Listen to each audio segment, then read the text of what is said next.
I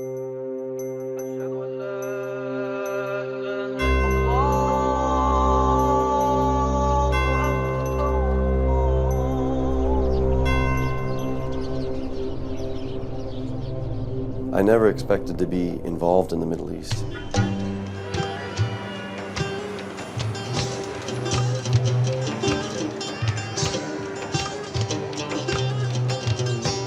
I never traveled to the Middle East until I was 27 years old. But when I finally met people from the Middle East, when I finally went there, when I saw what was happening, when I learned about the injustices, I knew I couldn't be silent.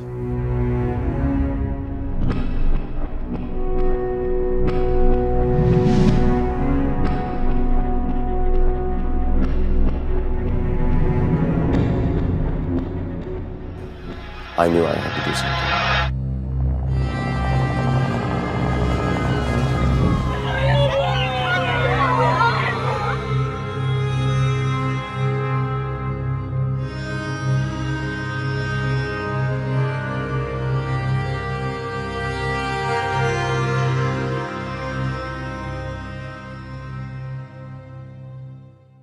My name is Tom Woodley.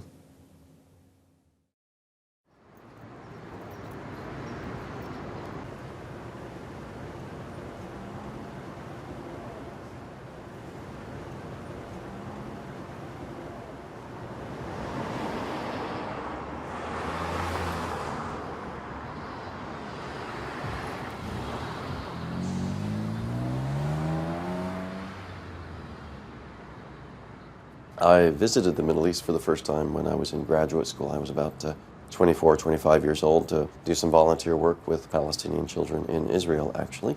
And it was my first exposure to Israel, of course, first direct exposure to Israel, but of course working with Palestinian children in Israel proper. And it was quite an interesting experience. And I think in as much as Palestinian Israelis aren't quite as impacted as Palestinians in the West Bank and Gaza, there's certainly a sentiment of having been dispossessed in some way. And that was the first time I sort of heard new perspectives about Israel and its role and its practices and the policies of the government. Well, that experience gave me a heightened sense of interest in the Middle East. But I think what was important about that initial visit there to Israel-Palestine was a real sense of these are people just like us. With families, with feelings, you know, with ambitions just like us.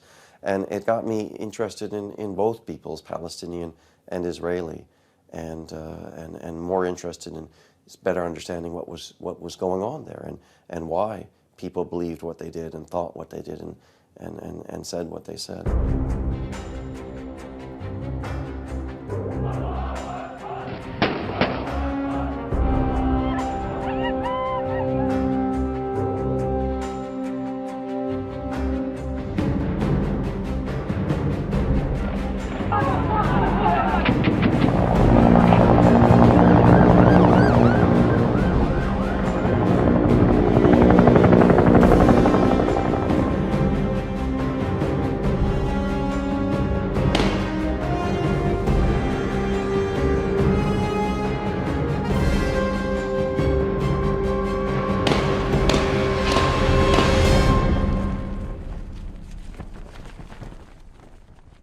I started to be an activist starting in 2002. I have to admit it was somewhat through my wife, who was first became very angry at what happened in 2002 with what Israel calls their incursions into the West Bank. Some people call that the end of Oslo. Obviously, a lot of things changed in that spring and summer as Israel basically reinvaded portions of the West Bank that they had sort of stayed out of since the Oslo Accords.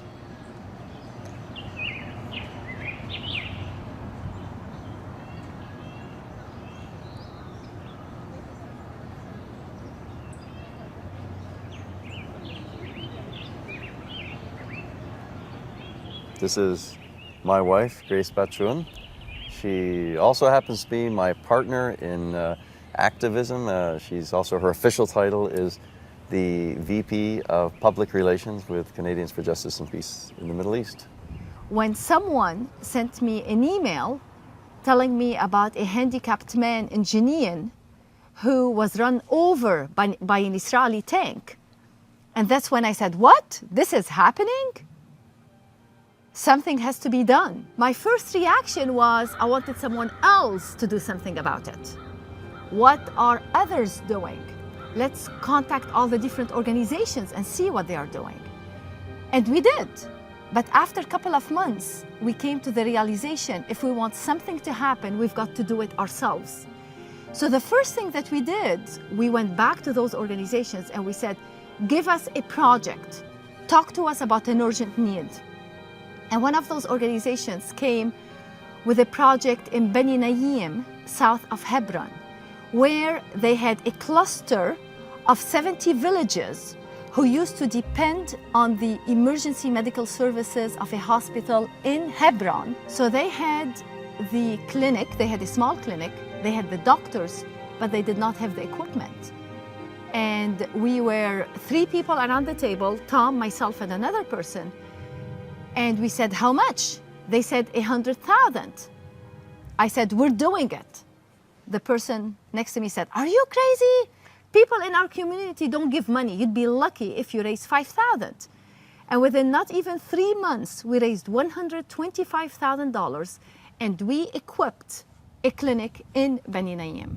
I think what we decided to do was we looked at what other organizations were doing, and we saw the importance of humanitarian work, but we really realized that a lot of what was going on was addressing the effect. There are core issues in the Middle East that weren't being addressed. Their effects were being addressed, but the actual core issues themselves, the injustices, and the political reasons for the injustices weren't being addressed. So we wanted to establish an organization that would really get to the core of the political issues on that. And you know, to some degree, your constituency for something like that, your constituency, okay, let's all feel good and let's all donate money to help these children in these dispossessed area. It's a whole lot harder to mobilize people and say, you need to talk to your elected representatives. We need to change the position of our government vis-a-vis this conflict on the other side of the world. It's quite a different game. And it's much more difficult, I find, to rally people to your cause and mobilize people around that.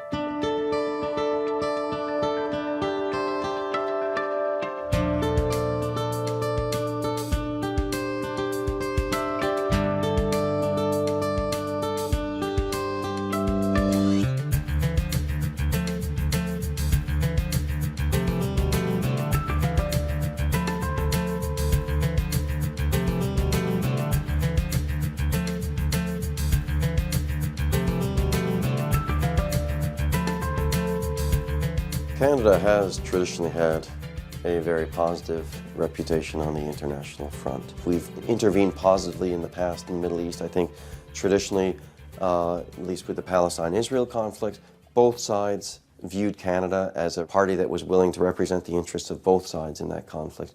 That started to change, and started to change in, I'd say, not just the most recent government, but the previous government. So the 2 governments that formed by the 2 major parties in Canada both started to shift that policy somewhat. And I would say, by and large, it's because of domestic political concerns, unfortunately, in that you have, I think, forces within Canadian society which are working to create a type of pro-Israel lobby that's as strong and powerful in Canada as it is in the United States.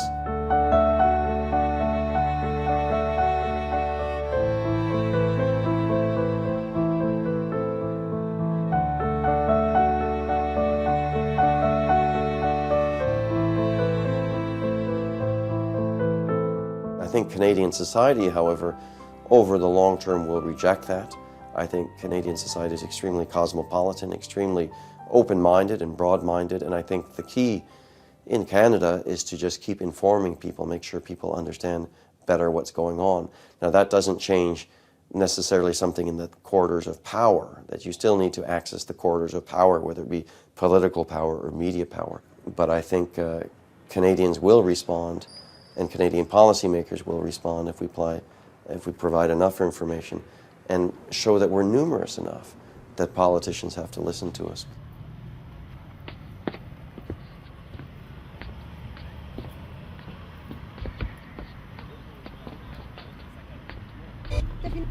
Obama arrives in Japan today on the last stop of his 10-day Asia tour. Obama will attend the Asia-Pacific Economic Cooperation Summit amidst a dispute.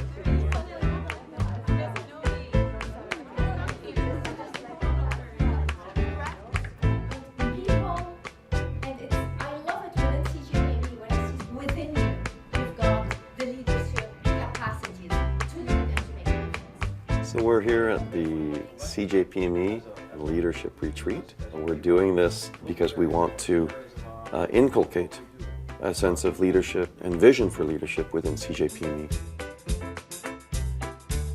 The strategy for the retreat is around the theme of CJPME strengths and gaps, and the focus of this weekend will be looking at what we do well and looking at how we can enhance our strengths and then close some of those gaps that we have in our operation. And so training volunteers and giving them a consistent message, calling up members of parliament, getting them to agree to meet with us. And so from the very beginning we were quite ambitious because very few organizations actually in Canada do that.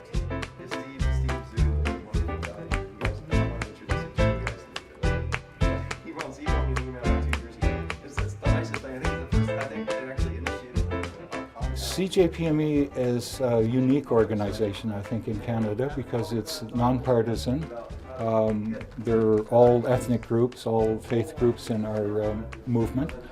We're pro-justice rather than pro-Israeli or pro-Palestinian.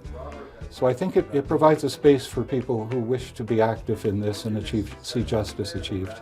Right now we have a conservative government that is very much pro-Israel, and I think it's important to have an organization that promotes peace and the law, I mean international law in the Middle East. Because there's a lot of negative stereotypes on Arabs and Middle Easterns in Canada, and the fact that an organization like CJPME can break these boundaries and can show like, hey, you know what, Arabs and Middle Easterns can make a difference as well, and we are active members in the world rather than destructive.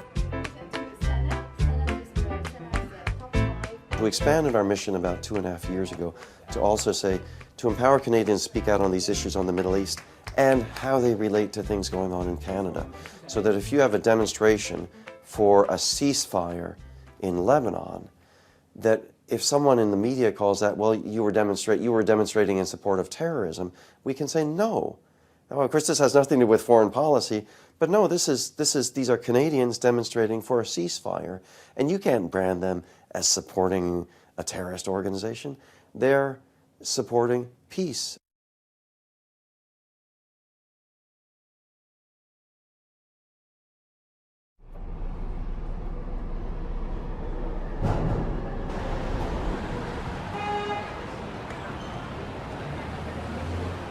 I was born in New York, but spent most of my childhood and adolescence in the state of Indiana. Very ethnically homogeneous, so very little exposure to outside cultures. You know, typical American. You know, everyone spoke the same, everyone had the same lifestyle, culture, habits, religion for the most part. So a very, very sort of protected environment. I was working for the U.S. federal government, had a very, very high-paying and interesting job with the U.S. federal government in Washington, D.C. But I met my wife, who was living in Montreal, and we carried on a long-distance relationship for 2 years. This was before the days of emails. We actually wrote letters and things like that. And I eventually moved up here in 1995 to get married to my wife, and I've been here ever since, became a Canadian citizen, I think, in 1998.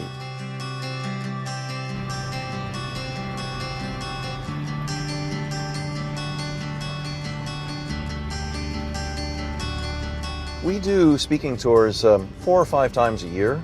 I think Dr. Baghouti is perhaps the most important speaker we've brought to Canada. We have had other prominent speakers, but he's probably the most prominent. There are several reasons that we do these types of events. On the one hand, obviously, we're trying to inform Canadians, bring more information to Canadians, new perspectives, especially from a Palestinian point of view. Excellent, excellent. But he said it was 21 minutes, so you have to cut it down.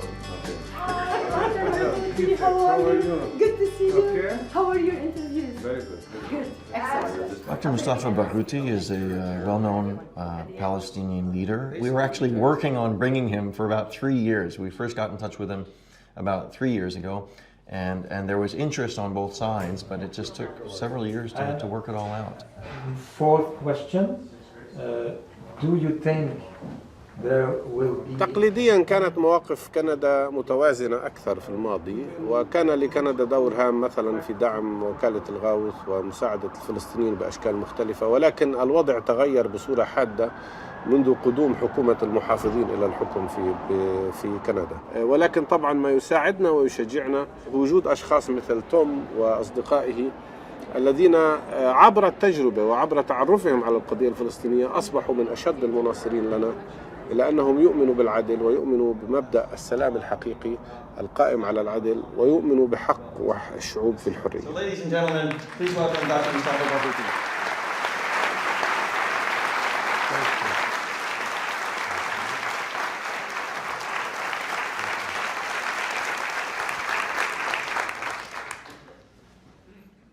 Good evening, everybody. I'm finally here.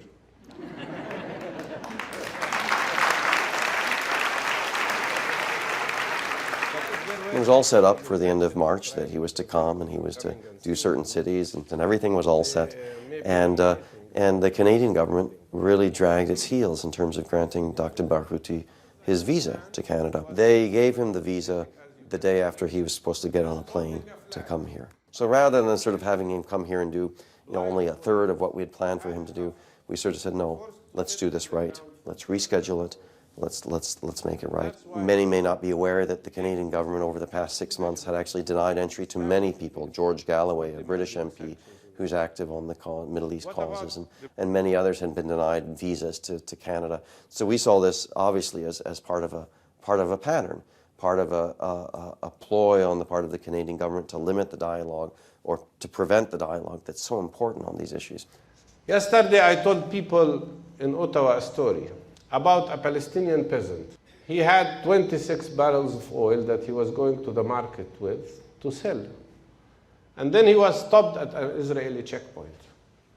And the Israeli military told him, step out of your bus or truck and we will let you pass if you curse yourself, your people, and your religion.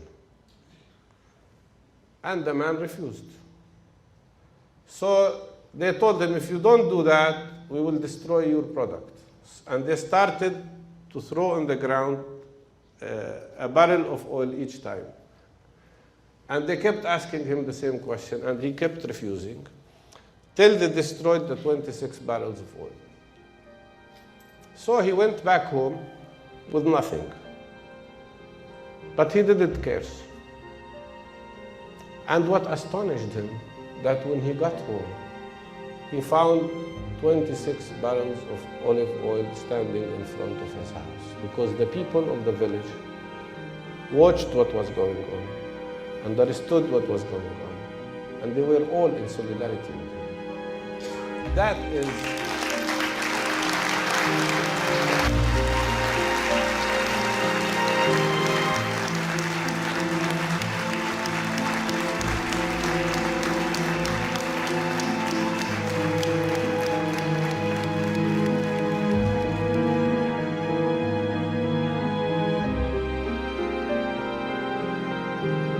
We get a lot of very strong feedback. I think anything other than positive comes from, I think, people for whom we're a threat. And that could be the established pro-Israel organizations in Canada that would prefer that we not be active on the issues that we're speaking out on. I risk being labeled all sorts of different things just because I speak out for justice and peace for Palestinians and for all peoples of the Middle East. So I risk being accused of some terrible things, as do many others. You don't have to be a member of CJPME to be accused of being an anti-Semite, and there are members of parliament that get accused of being against Israel or in some way anti-Semitic, partly because it's a strategy to close off dialogue. If the other side can prevent people from speaking honestly and intelligently and in an informed manner on these issues, then essentially they win.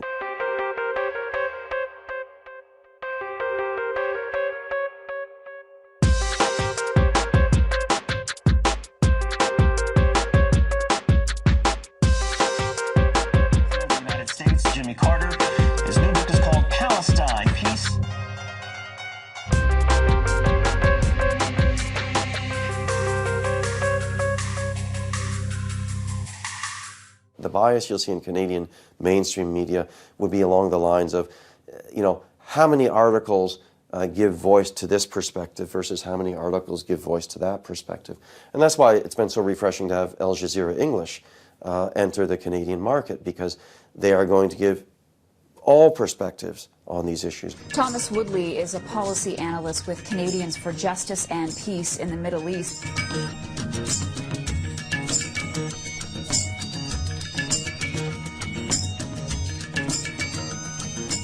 We were very excited when we learned last year that Al Jazeera English had applied to broadcast in Canada, and we better understood what it is that Al Jazeera, how would Al Jazeera be helped in their application. And our strategy basically was, again, to mobilize Canadians of all backgrounds to get involved in supporting Al Jazeera English's bid at the CRTC, Canada's broadcast regulator.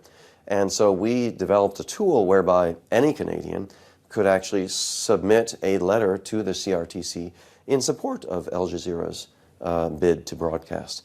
And we sent that tool out to all of our adherents, which numbers about 20,000 right now. And we had actually thousands of people that responded and actually followed our step-by-step procedure to actually submit letters to the CRTC. So ultimately, my understanding is that the response in support of Al Jazeera English last year to the CRTC was one of the most overwhelming responses in favor that they've ever had from the public.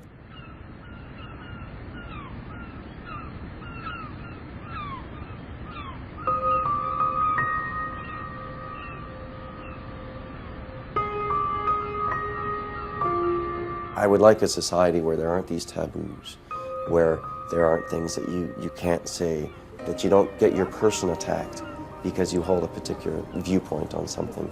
So this is the society that we need, is a society where there is open dialogue, whatever the question may be.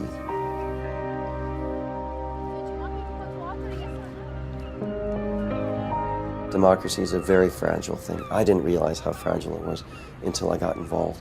And unless Canadians get involved and hold their politicians accountable, the politicians will abuse the power that we give to them. And we've got to challenge that as Canadians.